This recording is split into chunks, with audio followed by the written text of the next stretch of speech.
Sampai jumpa lagi rekan-rekan semua. Kisah pemuda kaya yang sederhana. Episode 259. Teman-teman, kali ini kita telah memasuki episode 259. Jangan lupa like dan komennya ya. Dan bagi yang belum subscribe, silahkan subscribe dulu supaya teman-teman dapat pemberitahuan jika kami upload cerita terbaru. Dan admin mengucapkan terima kasih kepada rekan-rekan yang telah mengikuti cerita ini. Mari kita dukung channel ini supaya senantiasa bisa terus menampilkan cerita-cerita terbaru dari kisah pemuda kaya yang sederhana. Kita kembali ke cerita. Pada episode yang lalu diceritakan, pagi itu Andi ke kantornya dan bertemu dengan Alex dan Lisa. Di perusahaan yang dipimpin oleh Pak Theo itu, Alex dan Andi membicarakan banyak hal. Mereka juga membicarakan ke depannya jika Andi dan Lisa menikah. Dan saat itu Andi menjelaskan kepada Alex bahwa persahabatan mereka akan senantiasa dijaga. Bahkan saat itu Lisa memberitahukan Alex bahwa mereka berniat mengakuisisi sebuah perusahaan dan mereka menawarkan kepada Alex untuk turut serta dalam kepemilikan perusahaan baru tersebut. Begini Lex, kamu itu temanku, dan sekarang Lisa pun jadi temanmu juga. Jadi jika aku dan Lisa menikah tentu tidak masalah kan Lex? Kamu teman kami berdua. Nanti kalau semisal kamu punya istri tentu bisa kita libatkan juga kan Lex? Mungkin kita bisa banyak kerjasama jika kedepannya kita menikmati untung banyak Lex. Dan untuk pembelian perusahaan baru aku izinkan kok kita ambil keuntungan di perusahaan ini kita bagi rata tahun ini. Nanti uang itu bisa Alex pergunakan untuk bantu-bantu sebagai uang akuisisinya. Atau kalau Alex mau gak papa aku kasih 20% saham yang ada dan Alex nanti bisa bayar secara mengangsur kepadaku Lex. Itu hanya salah satu solusi saja jika Alex saat ini likuiditasnya sedang kurang lancar Lex. Kata Andi kemudian. Dan Alex tampaknya sangat gembira dan begitu menghargai dengan apa yang dikatakan Andi tersebut. Alex saat itu merasakan jika Andi dan Lisa ingin semakin mendekatkan hubungan mereka sehingga kali ini Alex merasa benar-benar memiliki para sahabat yang sangat baik kepadanya. Ketiga orang itu pun kemudian disibukkan dalam kesibukannya masing-masing. Dan untuk bisa bertemu tiga orang secara bersamaan memanglah mereka tidak bisa lakukan setiap saat karena ketiga orang itu pun aktivitas sehari-harinya cukup padat dengan aktivitasnya masing-masing. Siang itu Alex banyak bertukar pikiran dengan Andi tentang masa depan perusahaan mereka. Siang ini Alex banyak bertukar pikiran tentang beberapa usaha orang tuanya yang akhir-akhir ini mulai menurun karena adanya wabah COVID-19. Siang itu Andi kemudian berkata kepada Alex jika mungkin ke depannya dia dan Lisa akan mencoba berinvestasi di perusahaan yang dimiliki Alex dan keluarganya. Lisa pun tampaknya menyetujui apa yang dikatakan Andi tersebut dan Lisa berkata jika hal ini akan dipelajarinya dahulu secara sungguh-sungguh supaya mereka ke depannya bisa semakin fokus dengan masalah ini.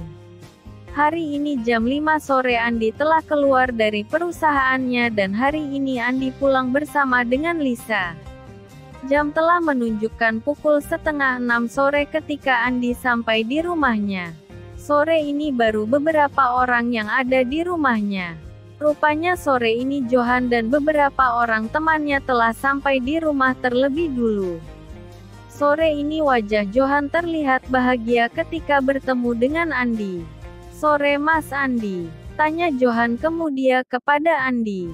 Sore ini Johan agak heran ketika melihat Andi masuk ke rumah kosnya ini dengan seorang wanita yang begitu cantik. Wanita yang bersama Andi ini tampak begitu elegan dan begitu sempurna terlihat. Beberapa penghuni rumah itu tampak sudah kenal dengan perempuan yang bersama Andi tersebut namun tidak ditutupi jika mereka semua terlihat begitu segan dengan wanita yang bersama Andi tersebut. Mas Johan, kenalkan ini Lisa, dan Lis ini kenalkan namanya Johan. Dia adalah salah seorang penghuni baru di rumah ini. Mas Johan ini di sini dengan adiknya. Namun karena adiknya itu perempuan makanya ia terpaksa tinggal dalam kamar yang berbeda. Bagaimana Mas Johan? Apa hari ini lancar Mas melamar kerjanya? Tanya Andi kemudian. Alhamdulillah Mas lancar. Dan saya besok sudah mulai bekerja di perusahaan itu. Sekali lagi terima kasih ya Mas atas bantuannya. Tanpa bantuan Mas Andi pastilah saya akan lama banget dapat kerjaan. Gak tahu kapan deh saya bisa dapat kerjaan Mas. Kata Johan kemudian. Santai saja Mas Johan. Anggap saja nasibmu sedang beruntung hari ini Mas. Kata Andi sambil tersenyum ke arah Johan. Dan sore itu mereka terlibat dalam sebuah obrolan ringan yang sesekali diselipi dengan beberapa candaan ringan dari Andi. Tiba-tiba Johan bertanya tentang satu hal kepada Andi karena ternyata pertanyaan itu tidak dapat ditahannya. Maaf Mas Andi. Mas Andi kenal akrab atau bagaimana ya Mas dengan Pak Paul? Tanya Johan kemudian. Saat itu memang Johan dipenuhi berbagai tanda tanya tentang Andi dan Pak Paul. Dengan jelas hari ini Pak Paul terlihat begitu segan kepadanya. Bahkan sampai Pak Paul sendiri yang menjemputnya di pos satpam perusahaan ini. Padahal saat itu dengan mudahnya Pak Paul bisa menyuruh seseorang ataupun petugas satpam di perusahaan itu untuk sekedar mengantarnya menghadap Pak Paul. Posisi Johan adalah pencari kerja sedangkan Pak Paul adalah pimpinan perusahaan. Tentu hal ini tidak bisa disejajarkan posisinya. Namun hari ini jelas sekali ada hal aneh yang dialami oleh Johan. Dan Johan kemudian masih terus berpikir siapa sebenarnya Andi ini. Kenapa Pak Paul yang pimpinan perusahaan tersebut sampai segitunya kepada Andi? Dan Johan juga semakin heran dengan sore ini di mana kali ini Andi menaiki sebuah mobil mewah dengan seorang wanita yang terlihat sangat jelas jika wanita yang bersama dengan Andi ini bukanlah wanita sembarangan. Dan ketika jam telah menunjukkan pukul 6:30 malam tiba-tiba Irwan datang dan memasuki ruang tamu di mana mereka saat ini tengah terlibat dalam sebuah obrolan antara penghuni rumah kos dengan Lisa. Selamat malam Mbak Lisa. Sudah lama Mbak? Tanya Wawan kepada wanita yang bersama Andi tersebut. Oh iya Mas Wawan, lumayan hampir sejam nih Mas. Kata Lisa kemudian. Wah gak apa-apa ya Mbak, agak lama di sini. Nanti lama-lama juga akan terbiasa duduk lama di sini deh Mbak. Kata Wawan kemudian. Dan mendengar apa yang dikatakan oleh Wawan itu tiba-tiba Lisa tersenyum dan seperti menahan tawanya. Ah Mas Wawan, bisa saja Mas. Kata Lisa kemudian. Iya Mbak, coba kalau sudah jadi Nyonya Andi. Pasti Andi mungkin tiap bulan akan main ke sini. Banyak cewek di sini. Apa gak perlu tuh didampingi Mbak? Kata Wawan sambil tersenyum ke arah Andi. Ah kamu bisa saja Wan. Nanti kalau aku sudah nikah ya pasti dia jadi bayanganku Dewan. Kata Andi sambil menahan tawanya. Dan di tengah obrolan itu Andi kemudian teringat dengan nasib Johan dan adiknya. Oh ya Mas Johan, ada bantuan apa lagi yang Mas Johan harapkan dari aku? Kalau masalah pekerjaanmu, kalau ada apa-apa atau kamu merasa dipersulit di perusahaan itu, tolong Mas Johan jangan sungkan-sungkan untuk membicarakan dengan saya. Soalnya begini Mas, aku itu maunya Mas Johan bisa maju dan Mas Johan bisa mengurusi si Sinta. Kasihan dia Mas. Saya dan calon istri saya ini siap untuk membantu Mas Johan dan Sinta Mas. Kata Andi kemudian. Dan kini jelaslah buat Johan.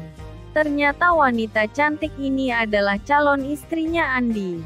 Sungguh luar biasa dan terlalu banyak hal yang tidak diketahuinya tentang Andi sang pemilik rumah kos ini. Kata Johan di dalam hatinya. Andi benar-benar menyimpan banyak rahasia yang belum terpecahkan menurut Johan. Andi bukanlah pemuda biasa seperti yang difikirkannya saat ini. Tidak mungkin wanita ini mau dengan Andi jika Andi hanyalah seorang pemuda biasa. Apalagi dalam pandangan Johan, wanita yang bersama Andi ini terlalu sempurna untuk didapatkan oleh Andi jika Andi hanya seorang pria biasa seperti yang terlihat saat ini. Memang kenapa Mas dengan adiknya Mas Johan? Tanya Lisa kepada Andi kemudian. Dan mendengar Lisa bertanya seperti itu, maka Andi kemudian menjelaskan segala sesuatunya menurut yang Andi ketahui. Mendengar cerita dari Andi itu membuat Johan tampak sedih dan murung wajahnya. Dan Lisa pun tampak terlihat sedih ketika mendengarkan cerita dari Andi itu. Aku yang akan biayai Sinta sampai lulus kuliah Mas. Aku jamin juga nanti Sinta lulus kuliah akan langsung dapat pekerjaan. Kata Lisa kemudian. Jika Lisa tidak dapat pekerjaan di tempat lain maka aku jamin dia akan diterima di salah satu perusahaan milik keluargaku Mas. Kata Lisa kepada Andi, dan kata-kata itu membuat Johan sangat terkejut dibuatnya. Ternyata benar apa yang diduga oleh Johan. Ternyata Lisa berasal dari keluarga yang kaya raya. Ternyata Lisa anak seorang pengusaha dan mempunyai perusahaan.